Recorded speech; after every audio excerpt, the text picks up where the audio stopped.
In the summer of 2025, North America's integrated economies were rocked by a sudden halt in Canadian steel exports to the United States.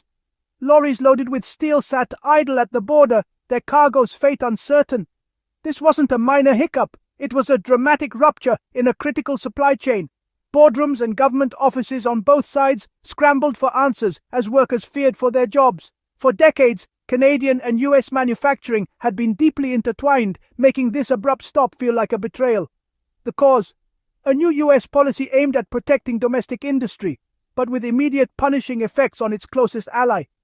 Canadian steelmakers, suddenly locked out of their primary market, faced an economic crisis. The steel standoff had begun, threatening to unravel supply chains built over generations. The crisis was triggered by a sweeping 50% tariff on all steel imports, a move that sent shockwaves through the global steel industry and immediately raised alarm bells for America's closest trading partners. Imposed by the Trump administration, the tariff was designed to protect American steel jobs and revive a sector seen as vital to national security and economic strength. But this was no minor tweak to trade policy. It was a financial wall, instantly making foreign steel, including Canada's, uncompetitive in the US market and upending established supply chains overnight. The policy's intent was to revive US steelmaking, but its broad application caught Canada in the crossfire, despite decades of close economic partnership and integrated industries. For Canadian producers, the US isn't just a big market, it's the market. Nearly 90% of Canadian steel exports head south, fueling American construction, automotive, and manufacturing sectors. With no practical alternatives and few other buyers on the same scale, Canadian mills faced existential threats overnight as orders were cancelled and production lines ground to a halt. Shipping steel overseas isn't viable. The US market's proximity and deep integration had always been key to Canada's steel industry, making the sudden loss even more devastating. The tariff erased Canada's price advantage, shutting them out of US manufacturing and leaving warehouses full of unsold steel. The old rules of trade no longer applied. Decades of agreements and cross-border cooperation were suddenly in jeopardy. Canadian companies now faced a stark choice: find new markets, adapt to a rapidly changing landscape, or face catastrophic downturns that could ripple through entire communities. The decision from Washington redrew North America's economic map, turning long-standing partners into rivals and forcing a fundamental rethink of cross-border business. The shock was immediate and devastating for Canadian industry, with layoffs, plant closures, and uncertainty spreading across the sector. The future of cross-border trade was suddenly in question, and the stability that once defined North American industry was gone. The economic landscape had shifted overnight, leaving both countries to grapple with the fallout of a single sweeping policy change. With the US market closed, Canada had to act fast. On July 16, 2025, Prime Minister Mark Carney announced retaliatory tariffs to shield Canadian steelmakers from a flood of cheap foreign steel. A 50% tariff was imposed on steel from countries without a free trade agreement, but only on volumes above 2024 levels. The goal: prevent Canada from becoming a dumping ground for global oversupply. Industry leaders worried these measures might not be enough, as dumping is hard to police. The government's response was defensive, aiming to preserve what was left of the domestic market. Canada's vulnerability was clear. Trade rules could change overnight, forcing quick reactive policies. The crisis underscored the delicate balance between protection and escalation in a trade war.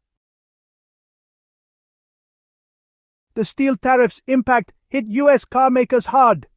Canadian steel is essential for American auto production. Its sudden absence caused chaos. Assembly lines faced shutdowns as just-in-time supply chains broke down.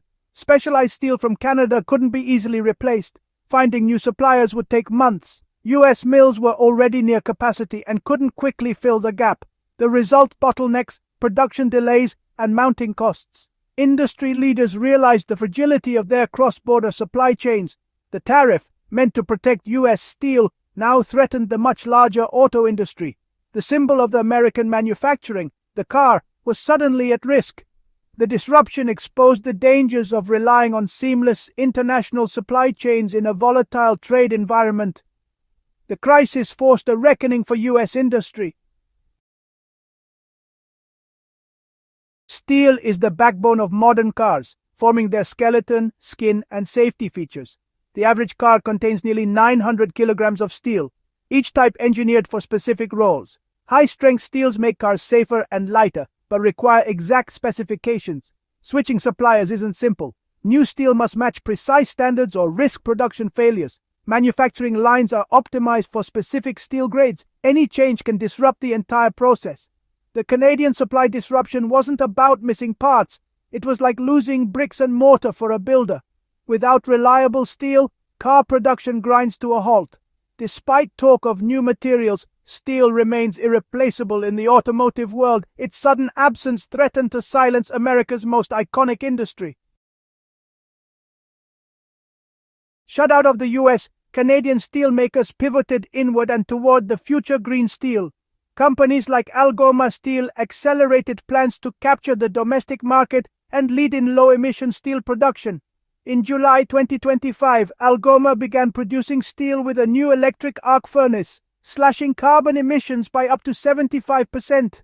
This shift wasn't just survival, it was a leap toward global sustainability leadership. Green steel appeals to automakers facing pressure to decarbonize their supply chains. By investing in cleaner technology, Canadian mills aim to create high-value products and potentially reopen export markets. The crisis forced innovation, breaking dependence on a single market. The bet sustainability will soon matter as much as price and quality. Canadian steel was forging a new, greener identity. Canada's green steel pivot was powered by major government investment, marking a turning point for the nation's manufacturing sector. Ottawa committed nearly $1 billion to support the industry's transition, signaling a bold bet on sustainable manufacturing and a cleaner future for Canadian industry. Algoma Steel received $420 million for its electric arc furnace project, a move that would drastically reduce emissions and modernize production.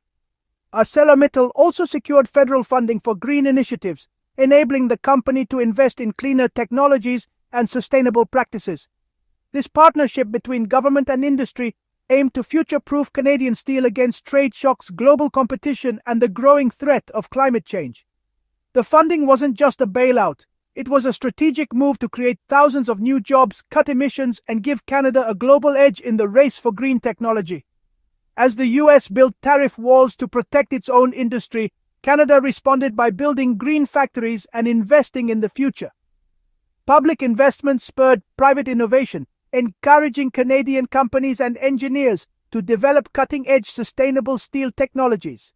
The goal was clear: emerge from crisis as a leaner, greener, and more competitive force on the world stage, ready to meet the demands of a changing market. The government's bold strategy was born from both necessity and vision, blending immediate action with long-term planning. Canada was betting on a future where green steel would be in high demand and where Canadian innovation could lead the world toward a more sustainable tomorrow. Despite big investments, green steel's profitability remains uncertain. While automakers may pay a premium for low-emission steel, the larger construction sector is still driven by price. Without broader demand, green steel's economics are shaky. In April 2025, ArcelorMittal warned its Canadian green projects might not be viable until the 2030s without more policy support. High electricity costs threaten the model as seen in Europe's cancelled projects. Even in the US, green steel efforts have stalled or reversed. The transition is risky, dependent on energy prices, policy, and market readiness. The road to a profitable green steel industry is anything but certain. The 2025 steel crisis was a wake-up call, shattering the myth of seamless North American trade. It exposed just how vulnerable supply chains had become, and forced leaders to confront the risks of over-reliance on a single source for critical materials. US car makers will now diversify suppliers, accepting higher costs for resilience. This shift means more complex logistics and new partnerships, but it also promises greater stability in the long run, even if it comes at a premium. For Canada, the crisis accelerated a shift to green steel, backed by government investment. Canadian producers are now racing to modernize, aiming to lead the continent in sustainable steel production. As carbon taxes and demand for low-impact products rise, Canadian green steel could become a prized commodity. Companies that adapt quickly may find themselves at the forefront of a new, lucrative market. The industry's future lies in producing specialized, low-carbon steels for forward-looking sectors. These advanced materials will be essential for everything from electric vehicles to renewable energy infrastructure. Trade and climate policy are now intertwined. Future contracts will weigh both cost and carbon. Governments and companies alike must navigate a new landscape where environmental impact is as important as price.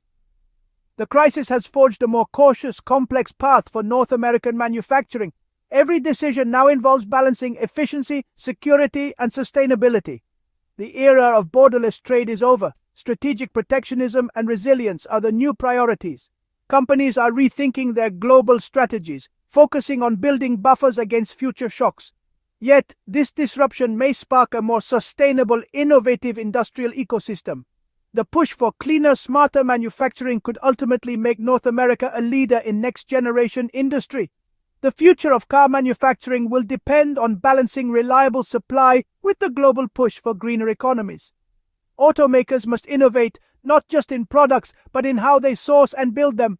North American industry is being reshaped in the heat of this change, forging a path toward a more resilient, sustainable, and competitive future.